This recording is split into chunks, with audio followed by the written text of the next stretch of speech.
Hello class 10th, welcome back to your social studies classes. I hope you have enjoyed and you have had a great fun during your summer break, isn't it? Okay, now it's time to come back to the pavilion. That means it's time to get into the work. Clear? Okay. So today I'm going to continue the same chapter, that is the First War of Independence from Indian history. So far, we have discussed about the causes, the meaning of First War of Independence, and the different causes we have discussed, as well as we have also discussed about the failure of revolt of 1857. Now, in today's class, I'm going to tell you about the consequences, results of the war. So let's begin our class with the topic results and consequences of the war, that is the results of the revolt of 1857. Although the war did not turn into Indian independence, but that war had a great impact, or that war left a great impact on Indian hearts, right? So a few changes were there in administrative as well as in the political setup. So those changes were, number one, that is end of company's rule and changes introduced in administrative setup, or so this means that now no more the trading company is going to rule. Now that power is being transferred to uh, the that transfer to the government of India. So for this, what they had what they had done, they had made an act which came to be known as the Act of 1858, and according to this, the power had been transferred, the government of India, from the company to the crown, right? So that the power of East India Company had been transferred from their hands to the crown. So India was now to be governed by in the name of Her Majesty. That means Queen Victoria. Secondly, company's board of control and court of directors were abolished. Abolished means removed. All their powers were transferred to the cabinet ministers, known as the Secretary of State for India. His salary and allowances were to be paid out of revenues of India. So company's board of control and the court of directors were abolished, were removed, right? Now, thirdly, the Secretary of State was to be assisted by the Indian Council consisting of 15 members. So of these, more than half were to be persons who had served or resided in India for at least 10 years. So that power has been given to the a group, and that group consisted of 15 members, and among that 15 members, more than half were to be that person who had served or resided in India for more than 10 years, right? Okay.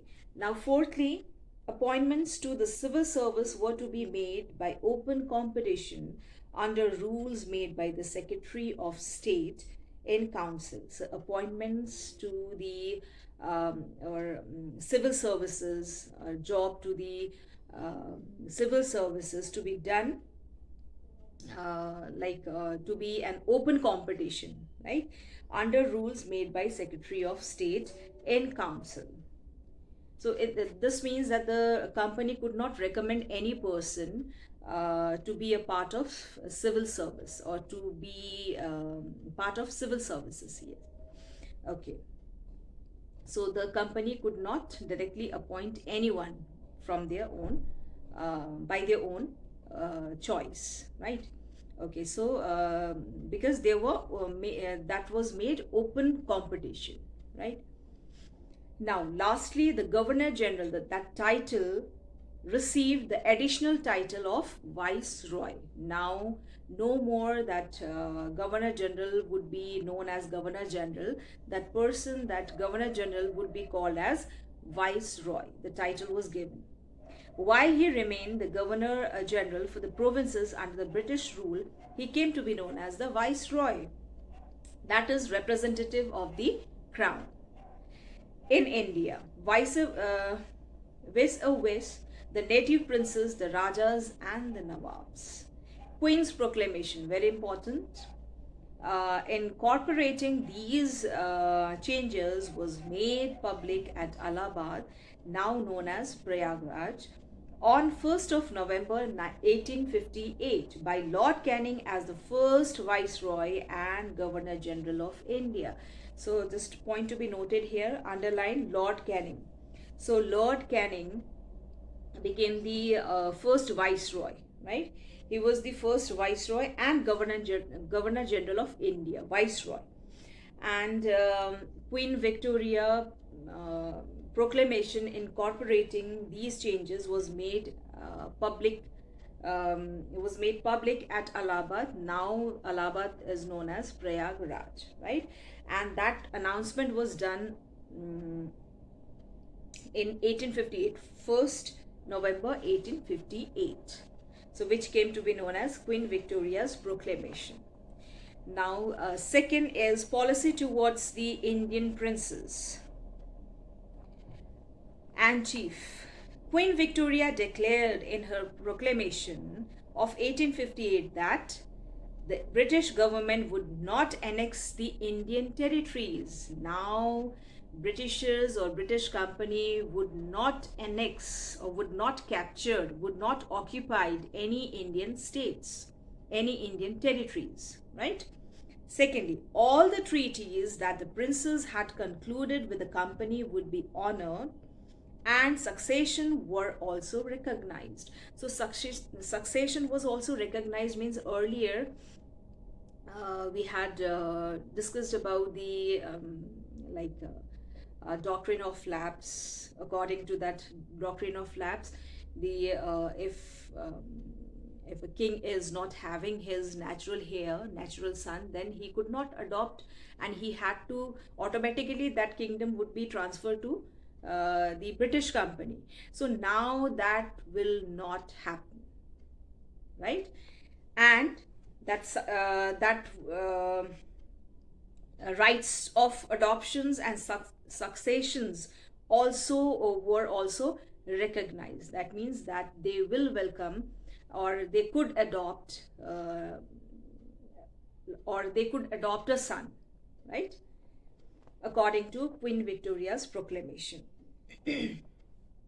All the treaties, whatever the agreement they had done with the company, would be honored, right, would be welcomed, and their rights of adoptions and successions were also recognized, that I had already told you.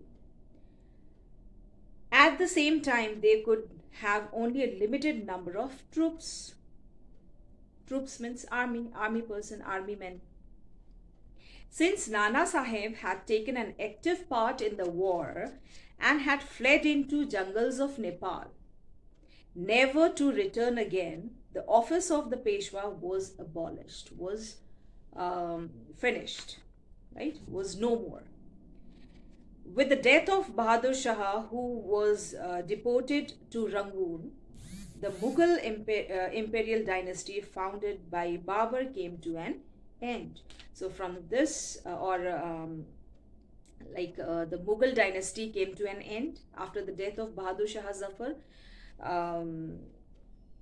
who was deported to Rangoon. He was after the death of Bahadur Shah Zafar, that dynasty which was founded by Babur came to an end, finished, right? And Peshwas, that also came to an end, right?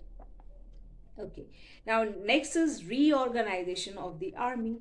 The policy of balance and counter check was adopted regarding military administration.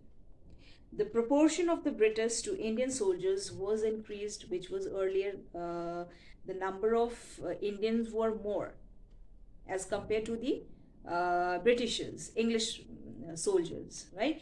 Now, the number of British soldiers was increased. The general policy in this regard was that the number of Indian soldiers should not exceed twice that the European troops, right? Okay, so that means the proportion there was after this there was equal proportion of or equal number of soldiers, both like Indian soldiers equal to the number of Indian soldiers equal to number of European soldiers.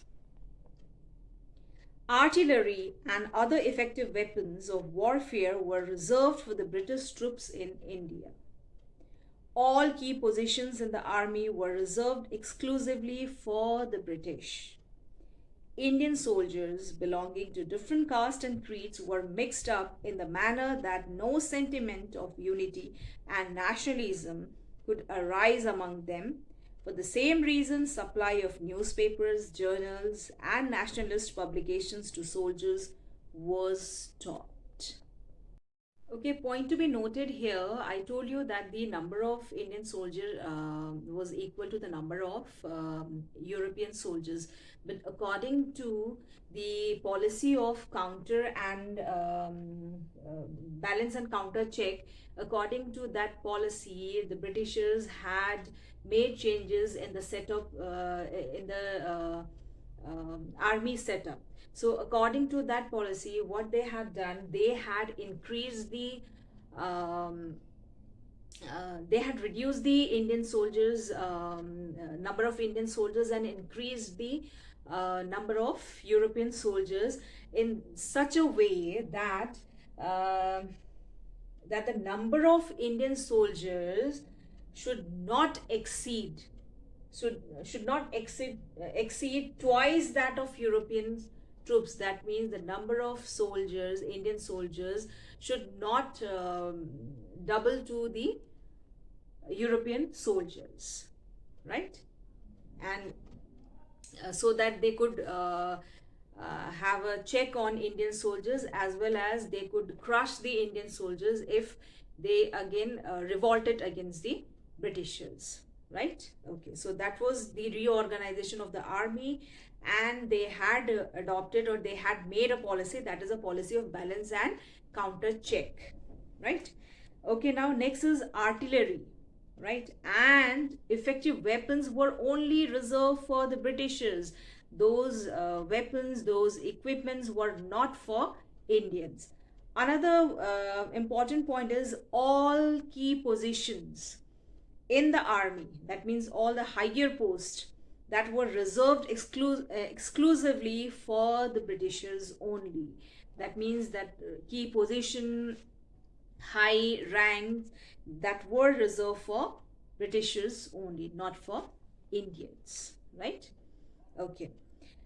Indian soldiers belonging to different caste and creed, they had to mix in such a manner so that no sentiment of unity and no nationalism could arise among them, because mixture of different caste and creed of Indian people, that means disunity, right? And disunity, that means there will be no arising of any revolt further. For the same reason, supply of supply of newspapers, supply of journals, supply of nationalist publications to soldiers were stopped. Now next is solemn promises made to people of India. Queen Victoria, in her proclamation of 1858, she promised not to interfere with the religious belief of Indian people. The Queen also promised equal treatment to all her subjects. All her subjects means all the people, especially Indian people. All appointments declared the Queen would be strictly on the basis of education, ability, and integrity. So all the appointments, as I already told you, that the appointments was based on the open competition. So Queen Victoria proclaimed that the competition would be strictly on the basis of education, on the basis of ability, and on the basis of integrity. An official pardon was granted to people accepting such person as had been guilty of the murder of the British subjects. So, an official pardon, that means the Queen Victoria proclaimed that official pardon, that means excuses were granted to the people, to Indians, except the one who is guilty of the murder of British subjects. Right? Okay. The proclamation ended with the promise that the material and a moral advancement of the people would henceforth be the main concern of the government. She promised that now the material and the moral advancement of the people, Indian people, would henceforth be the main concern of the government, main concern of the Queen. The Secretary of State was required to lay before both houses of the British Parliament every year an account of the moral and material progress of India. That means in the House, they would be discussed about the matters related to the Indian grievances and moral and material progress of Indians, right? So that matters would be discussed in the Parliament or in the houses. These solemn promises, however, were not fulfilled, right? Though she promised many, but that promised or that solemn promises were not fulfilled. Next, we have conservative elements gained ground. Queen Victoria had promised that her government would no longer interfere with the social and religious belief of the people, Indian people, right? But Indian welcomed this move, but it had its drawbacks too. Indians, they welcomed this proclamation given by the Queen Victoria, but these proclamations had drawbacks also. Drawbacks means disadvantages, right? Demerits. So, during the pre-war period, a number of measures have been taken to reform society, Indian society. For example, in 1829, Lord William Bentinck issued regulations declaring sati illegal. So you all know about the sati system. So a sati system, that means a girl who has lost her husband has to sit on the pyre of her husband, right? Dead husband. So that was sati system, and that sati system declared illegal by Lord Bentinck in 1829. The Hindu Widow Remarriage Act of 1856 provided that any widow can marry again with the usual ceremonies. Not wishing to displease people, government now avoided reformist policies. As a result, social progress was impeded and the conservative elements gained ground. So in proclamation of Queen Victoria, she promised that she will never not interfere in social and religious matters of Indians, right? So banning on sati system and act of like widow can marry again. So that act, though were very good measures done by the Britishers, but the Britishers knew that if they would make such reformist policies further in future, then surely they will gonna hurt Indian sentiments, right?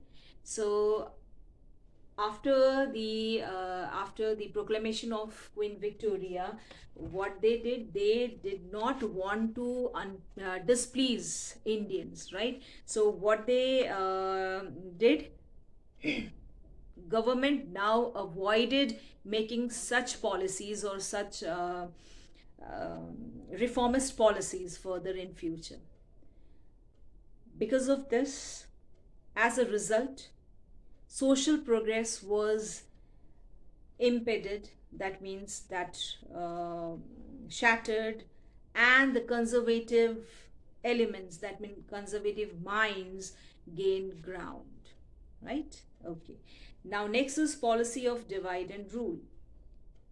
The British policy was to pacify the chief and the princes of the native states.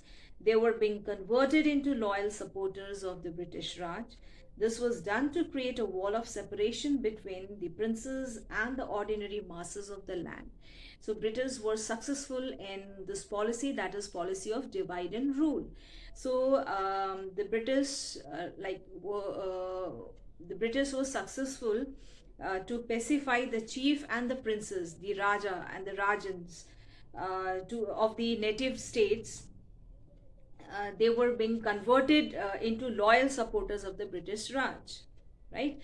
And this was done to create a line or create a gap between the loyal supporters, that means the chief and the princes, and the Indian masses, right? Okay, further, the strength of uprising lay in the Hindu Muslim unity. The principal leaders, Nana Sahib, Tantia Tope, and other recognized Bahadur Shah, a Muslim, as their emperor. Both Hindus and Muslims had combined against the hated foreigner, that means Britishers. The British viewed this development with alarm, right? So unity between Hindu and Muslim, that means it's quite alarming, right? So they viewed this as a development with alarm. So therefore they try to create misunderstanding between the two communities, that is the Hindus and the Muslims, because the Britishers, they knew that if Hindus and Muslims if they got united, or if they get united, then um, Britishers would no more in India. Soon after the war, the British turned against the Muslims. At a later stage, however, the growing nationalism of the Hindus made them unfriendly in the eyes of the British. The Muslims were taken back into confidence. The consequence of the policy of divide and rule was that the princes turned against their own people, and a rift started between Hindus and the Muslims. So the policy of divide and rule resulted in gap between the princes and his subjects, as well as it created a gap between the Hindu and the Muslim. That means between a rift or gap, cracks between two communities, right? Exploitation of economic exploitation. India now became the field of economic exploitation. Exploitation means misuse of economy, Indian resources. Not for a single trading concern, East India Company, but of the entire British people. So not only for British, but for entire Britishers, entire British people. India became raw materials, or Indians, or in India became a raw material for Britishers, right? So that was the exploitation of Indian economy or Indian resources. Exploitation, that means misuse. The number of Englishmen in India, both private individuals and member of services, increased. The salary and the allowances of the Secretary of State, civil servants, and military officers were a large drain on the country's resources. We know that to like high rankings, high post British officials were there, right? So to give salary, to give allowances to those British officials, uh, they were taking, or they were draining India's wealth and giving those wealth to that British officials in terms of salaries and allowances, right? So that means Britishers were draining out Indians' wealth. Next, we have India became a dumping ground for goods manufactured in England, right? So India became a dumping ground. Dumping ground means where the discarded and waste material are thrown. So India became that ground, dumping ground for goods manufactured in England, right? And there was a rapid rise in the indebtedness of the peasants under the British rule. The indigo peasants of Bihar revolted on a large scale in 1866 to 1868. That is, indigo planters, revolt by the indigo planters. The British invested their surplus capital in Indian railways and coal mines, jute mills, and shipping. The Indians had to pay heavy interest and dividends on the capital invested in India.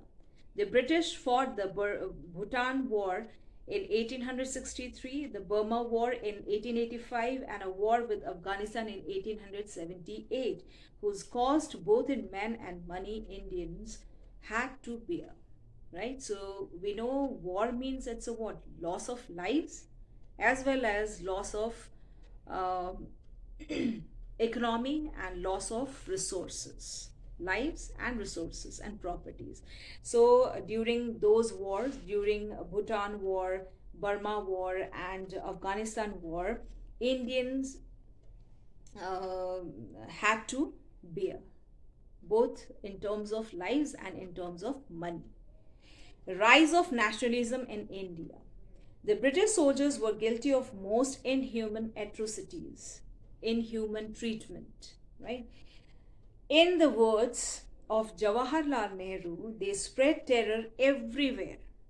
They spread fear everywhere, every corner in India. Vast numbers were shot down in cold blood.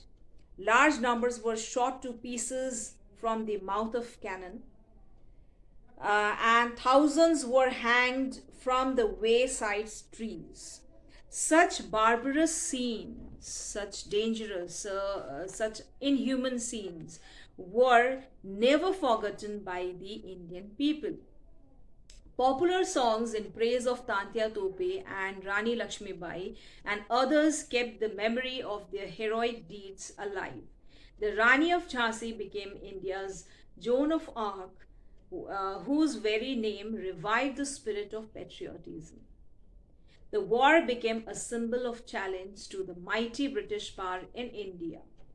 It inspired Indians in their struggle against the British Raj. Though this revolt of 1857, which was popularly known as the First War of Independence, became was totally failure, but that revolt inspired many Indians in their struggle against the British Raj. That means it clearly we can say that it shook the very foundation of the British Raj. Clear? Okay, now next is its nature. The nature of the war, that was it a war of independence or a sepoy mutiny, right? The uprising of 1857 was a unique event in Indian history. Opinions have been divided into as to its character. Number one, some of these scholars or some said that this is a first war of independence. This revolt was first war of independence, and some said this was a sepoy mutiny. So how come? Just see a war of independence. Veer Savarkar described it as a war of independence. Netaji Subhash Chandra Bose referred to 1857 as the first war of independence. The struggle could unite the Hindus and Muslims in a manner unknown in Indian history. So, the thought of Netaji Subhash Chandra Bose and thought of Veer Savarkar both had common thought in this war, they said that this war of independence was not only a sepoy mutiny, or not only just a simple war against the Britishers, but this was the first time where the Indians got united and revolted against the Britishers. So we can say this as a first war of independence.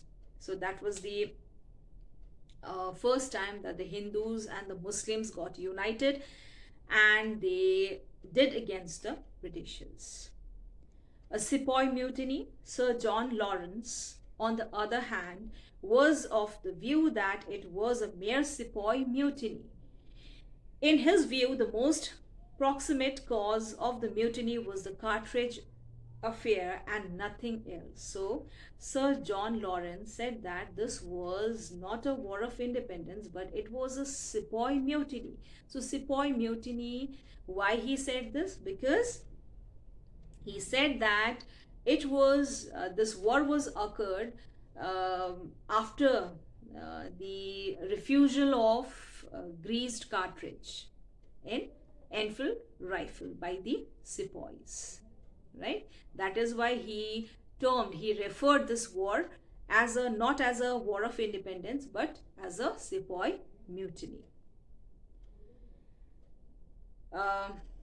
Marshman and the R.C. Rajamdar are also of the opinion that the movement of 1857 should not be termed as a national war of independence. It was localized. Localized means in a very, it was in a small form, not in a large scale, right?